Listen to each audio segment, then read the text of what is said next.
Mais où sont passés les prophètes, ces êtres capables de dialoguer avec les anges, à qui Dieu s'adressait? Ils semblent nombreux dans la Bible et dans les récits anciens. Mais, dans notre époque moderne, où sont-ils donc passés? Ont-ils tous disparu? Ou bien, se pourrait-il simplement que nous ne sachions plus les reconnaître dans notre société contemporaine? Prenons le cas de James Padgett, un célèbre avocat américain ayant vécu à Washington de 1852 à 1923. Rien ne laissait présager qu'il deviendrait un jour un canal de communication pour Jésus et ses apôtres. Revenons sur son parcours. James Padgett choisit la voie du droit, puis épousa Hélène, la fille d'un pasteur. Ensemble, ils eurent 3 enfants. La famille mena une existence plutôt aisée à Washington, mais des placements malheureux vinrent fréquemment compromettre leur stabilité financière. James avait l'habitude de sortir souvent, ce qui attristait profondément sa femme. Il aimait retrouver ses collègues dans les clubs pour discuter, fumer et boire. Avec le temps, son comportement éloigna Hélène. Elle demanda le divorce, aspirant à une vie plus paisible, d'autant que sa santé pulmonaire continuait de se dégrader. Cette séparation marqua un tournant décisif dans la vie de James Padgett. Il se sentit perdu, incapable de retrouver un sens à son existence. Et lorsque Hélène succomba finalement à sa maladie, il fut anéanti, rongé par le sentiment d'en être responsable. Inconsolable, bien que profondément sceptique, il se tourna alors vers le spiritualisme, très en vogue à l'époque, avec ses séances de table tournante et ses planches Ouija. Il fréquenta les cercles de médiumnité, jusqu'à sa rencontre avec Madame Maltby, qui bouleversa ses convictions.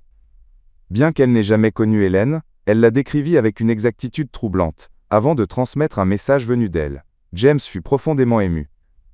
Mais au lieu de l'encourager à revenir la voir, Madame Maltby l'invita à essayer de communiquer lui-même avec Hélène. Elle lui révéla qu'il possédait le don de l'écriture automatique. Persévérant dans cette pratique, il laissa sa main tracer des mouvements inconscients sur le papier, d'abord des gribouillis, puis des mots, puis des lettres signées Hélène. Peu à peu, le deuil fit place à un amour renouvelé, encore plus profond. Hélène lui révéla alors qu'elle était son âme sœur. Un concept totalement nouveau pour James, mais porteur d'un immense espoir. C'était comme si on offrait à leur union une seconde chance. Mais cette communication avec les esprits prit une toute autre dimension lorsqu'Hélène, suivie de plusieurs proches défunts, lui annonça qu'il avait été désigné pour devenir un canal de communication avec Jésus lui-même. Peu après, il reçut son premier message signé Jésus.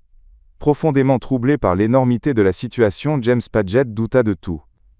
Pris de panique, il perdit toute confiance en lui, et alla jusqu'à brûler les premiers messages reçus.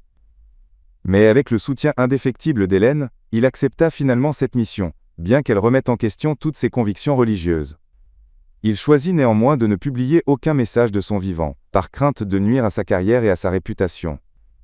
Malgré tout, sa communication quotidienne avec Jésus et ses apôtres bouleversa son être en profondeur. Il écrira : « J'ai commencé à avoir foi dans la connaissance que Dieu m'aimait et que son grand amour était à ma disposition chaque fois que je le demandais sincèrement. Pendant 9 ans, il reçut une centaine de messages signés Jésus, ainsi que plus de 2000 messages venant de proches défunts ou de personnages historiques, certains très connus, d'autres tombés dans l'oubli. La vie de James Padgett ressemble à une histoire incroyable. Et pourtant elle mérite d'être connue. Ce film lui rend hommage. Pour en savoir plus, nous vous invitons à lire les messages de James Padgett sur les sites qui lui sont dédiés.